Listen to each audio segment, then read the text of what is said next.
नमस्कार साथियों, स्वागत है आपका आपके अपने YouTube चैनल BRK इलेक्ट्रॉनिक में।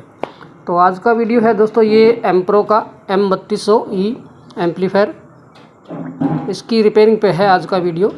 तो इसमें फ़ॉल्ट बता देता हूँ दोस्तों मैं। जैसे इसमें ये 1 नंबर चैनल है और इस 1 नंबर चैनल में दोस्तों ये है कि ये आधा घंटा चलने के बाद जो है प्रोटेक्ट हो जाता है। और ये 2 नंबर चैनल है इसका, ये एकदम सही बजता है, इसमें कोई किसी प्रकार की दिक्कत नहीं है।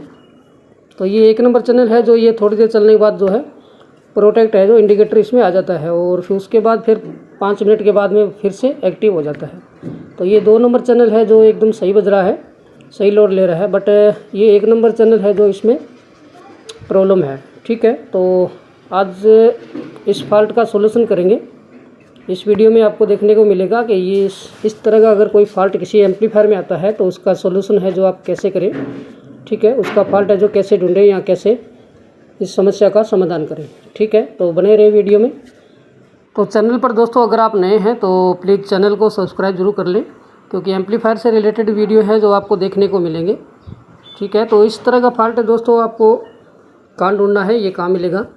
तो ये फॉल्ट लगभग दोस्तों ज़्यादातर मॉड्यूल में होता है, या फिर इसकी जो मेन पावर सप्लाई होती है अगर वो अप डाउन हो रही हो या फिर ड्रॉप हो रही हो, उसकी वजह से भी ऐसा फॉल्ट हो सकता है।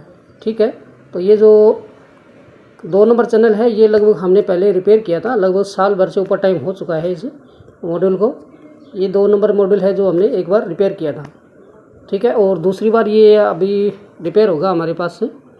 तो एम्पलीफायर बिल्कुल नया था और ये दूसरी बार अभी खुला है हमारे पास। तो देख सकते हैं ये है इसका 1 नंबर मॉड्यूल। और सबसे पहले इस मॉड्यूल का जो है थोड़ा मुआयना कर लेते हैं, कहीं कुछ फॉल्ट दिख जाए और या फिर कहाँ से शुरुआत करें। तो इसमें देख सकते हैं इसमें कुछ जला हुआ तो नहीं दिख रहा। ठीक है, ऊपर ये ड्राइवर लगे हैं और ट्रांजिस्टर लगे हैं। ठीक है, तो मॉड्यूल तो बिल्कुल फ्रेश है, बिल्कुल इसमें कुछ जला हुआ नहीं दिख रहा। तो स्टार्ट करेंगे हम इसके अंदर। सबसे पहले इसके वोल्टेज चेक करेंगे, बट उससे पहले एक बार इसको ऑन करके देखते हैं इसमें कुछ कमी नज़र आ जाए हमें। तो सबसे पहले एक बार इसको ऑन कर लेते हैं और ये कर दिया हमने इसको ऑन। ठीक है, अब ये देख सकते हैं अभी प्रोटेक्ट दोनों इंडिकेटर जल रहे हैं और ये देखें ये दोनों एक साथ ऑफ हो गए। अभी ये एक्टिव मोड पे है। ठीक है, तो एम्पलीफायर में कोई किसी प्रकार की वैसे सरसराहट की या कोई प्रॉब्लम नहीं है, सिर्फ 1 नंबर मॉड्यूल में दिक्कत यही है बस कि ये थोड़ी देर चलने के बाद जो है प्रोटेक्ट हो जाता है। तो इसका फॉल्ट है जो हम कैसे ढूंढेंगे। तो हमने मॉड्यूल में मुआयना कर लिया है कि इसमें कुछ जला हुआ नहीं दिख रहा हमें। ठीक है, तो अभी कैसे ढूंढेंगे, इसके लिए हमें सबसे पहले हमें इसके वोल्टेज चेक करने होंगे कि वोल्टेज कितने आ रहे हैं और कहाँ आ रहे हैं। ठीक है, तो सबसे पहले हम करते हैं कलेक्टर पर वोल्टेज चेक करते हैं। तो यहाँ पर आ रहे हैं, देखें 48 वोल्ट 76। ठीक है, ये है पॉजिटिव सप्लाई। ठीक है, तो ये प्लस के आ रहे हैं और अभी देखें दूसरी साइड माइनस के, तो माइनस के भी चेक कर लेते हैं वोल्टेज। तो ये एमीटर पर 0 है और कलेक्टर पर देखें हम, कलेक्टर पर आ रहे हैं, बेस पर आ रहे हैं, सॉरी 2-3 वोल्टेज आ रहे हैं बेस पर। और ये है कलेक्टर पर आ रही है माइनस की 48 वोल्टेज। ठीक है, और ये पॉजिटिव इतनी आ रही है। तो मेन सप्लाई जो है वो बिल्कुल सही आ रही है, 48 वोल्टेज आ रहे हैं प्लस के और माइनस के। ठीक है, अगर इनमें भी 1-2 वोल्टेज कम हो जाते हैं तो ये दिक्कत आ सकती है, पर इसकी मेन सप्लाई है जो इस पर सही आ रही है मॉड्यूल में। ठीक है, लो रियल आ रही है कलेक्टर पर। और वाइसिंग वोल्टेज चेक करते हैं तो हम देखेंगे जो बेस वोल्टेज हैं वो कितने आ रहे हैं। बेस वोल्टेज देख लेते हैं, यहाँ आ रहे हैं 2-3 आ रहे हैं। ठीक है, और यहाँ देखें तो यहाँ भी 2-3 आ रहे हैं। तो बेस पर 2-3 वोल्टेज आ रहे हैं, ये ज़्यादा हो सकते हैं, इसके ज़्यादा है मेरे हिसाब से। और देखें इसके अंदर बेस पर ठीक है 48 वोल्टेज प्लस के हैं आ रहे हैं। ठीक है, 48-49 आ रहे हैं। ठीक है, ये पॉजिटिव सप्लाई है। और हाई रेल में देखें अपने एमीटर और बेस पर देखें तो ये 49 वोल्टेज के आसपास आ रहे हैं। ठीक है, 48-49 आ रहे हैं और कलेक्टर पर 100 वोल्टेज के आसपास आ रहे हैं। और यहाँ देखिए इसमें मेन प्रॉब्लम है, शायद तक ये होना चाहिए इसके अंदर, क्योंकि ये बेस पर वोल्टेज ये देखें 2-3 आ रहे हैं तो ये बेस वोल्टेज है इसके ज़्यादा, इतना नहीं होना चाहिए वैसे। और दूसरे मॉड्यूल में चेक कर रहे हैं तो अपने बेस वोल्टेज देखते हैं कितने आ रहे हैं इसके अंदर। तो यहाँ देखिए 0.1 आ रहा है, 0.1 आ रहा है, ठीक है। तो बेस वोल्टेज हमें उतने ही रखने होते हैं कि वोल्टेज कम से कम हो और आवाज़ जो है ऑडियो है जो एकदम क्लियर आए, ठीक है। तो ये देख सकते हैं बेस वोल्टेज है 0.1 है, ठीक है। कलेक्टर पर सही है और एमीटर भी सही है, बस बेस वोल्टेज है इसके ज़्यादा 1 नंबर मॉड्यूल की। देखिए इसके अंदर कितने आ रहे हैं, 2-3 आ रहे हैं, 0.23 आ रहा है, ठीक है। जबकि ये ज़्यादा है तो हम इस वोल्टेज को जो है कम करेंगे।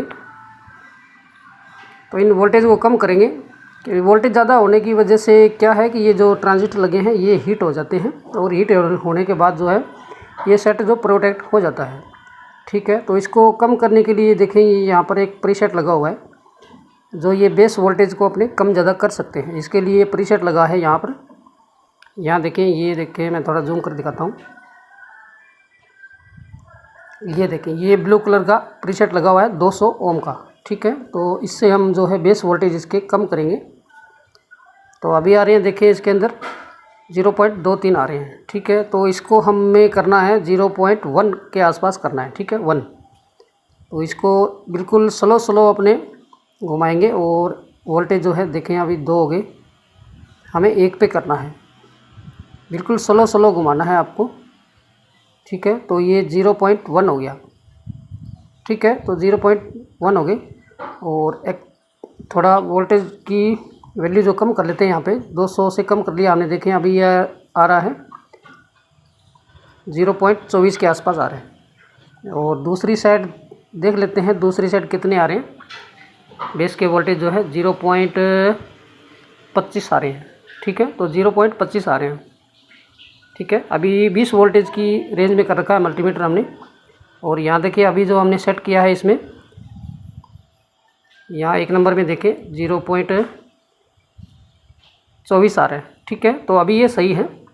तो वोल्टेज आपको कम से कम रखने होते हैं, कम इतने रखने होते हैं कि ऑडियो है जो ऑडियो भी क्लियर आए, ठीक है। तो एम्पलीफायर चाहे कोई भी हो, उसकी वाइसिंग वोल्टेज है जो बेस वोल्टेज है वो आप कम से कम रखें। उस कंडीशन में क्या होता है कि जो ट्रांजिट है जो हीट नहीं होते। आप जितने ज़्यादा ये बेस वोल्टेज ज़्यादा रखेंगे तो उस कंडीशन में जो है ट्रांजिस्टर गर्म होते हैं और गर्म होने के बाद जो है सेट है जो एम्पलीफायर है जो प्रोटेक्ट होता है या म्यूट होता है, ठीक है। तो वो प्रॉब्लम है जो वो आती है। तो कोशिश यही रखें आप कि जो बेस वोल्टेज है वो कम से कम रखें, ठीक है। तो इसमें मेन फॉल्ट बस यही था, बाकी इसके अंदर कुछ नहीं फॉल्ट था क्योंकि ये सही चल रहा था वैसे तो। बस ये थोड़ी देर चलने के बाद जैसे प्रोटेक्ट आ जाता था, ठीक है।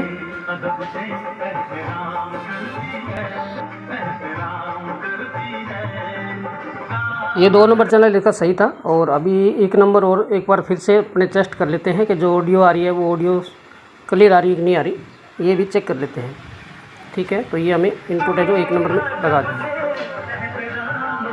ठीक है। तो ये देख सकते हैं ऑडियो जो है क्लियर आ रही है, ठीक है। तो ऑडियो क्लियर आनी चाहिए, मेन बात यही है।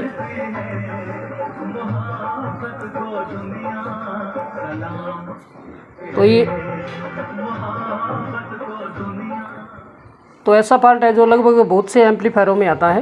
तो इस चीज़ का सलूशन आप यही रखें कि जो बेस वोल्टेज है वो कम से कम आप रखें। उस कंडीशन में जो है सेट है जो एम्पलीफायर है जो प्रोटेक्ट नहीं होगा, ठीक है। तो ये देख सकते हैं, ये है जो प्रीसेट है जो हमने इससे जो बेस वोल्टेज है जो कम किए थे। ये प्रीसेट है जो बेस वोल्टेज के लिए लगाया गया है। यहाँ पर ये 200 ओम का है प्रीसेट, ठीक है। तो यहाँ से आप इसको बेस वोल्टेज के लिए एडजस्ट कर सकते हो, जितना आपको वोल्टेज चाहिए उसके हिसाब से आप इसको प्रीसेट से एडजस्ट कर सकते हो वोल्टेज। तो हमारे नज़दीक में दोस्तों जितने भी ये डीजे वाले भाई हैं उनके पास ज़्यादातर है जो एम्प्रो के एम्पलीफायर हैं ज़्यादा। तो रिपेयरिंग के लिए ज़्यादातर एम्प्रो के ही एम्पलीफायर आते हैं, पर उनमें लगभग फॉल्ट है जो बेसिक फॉल्ट जो ट्रांजिस्टर का ही होता है। तो ज़्यादातर एम्पलीफायरों में फ़ॉल्ट वही होते हैं जिन पे मैं ऑलरेडी पहले से ही वीडियो बना चुका हूँ। जैसे एम्पलीफायरों में नए फ़ॉल्ट आते रहते हैं, उस फॉल्ट पे जो है मैं वीडियो बनाता रहूँगा, ठीक है। तो वैसे प्रोटेक्ट होने के रीज़न बहुत से होते हैं एम्पलीफायर के अंदर, बट इसके अंदर फ़िलहाल यही था, ठीक है। तो अगर वीडियो में आपको कुछ समझ में ना आया हो तो आप कमेंट करके जो है पूछ सकते हैं, ठीक है। रिप्लाई में आपको सोल्यूशन मिल जाएगा। मिलते हैं नेक्स्ट वीडियो में। Thanks for watching.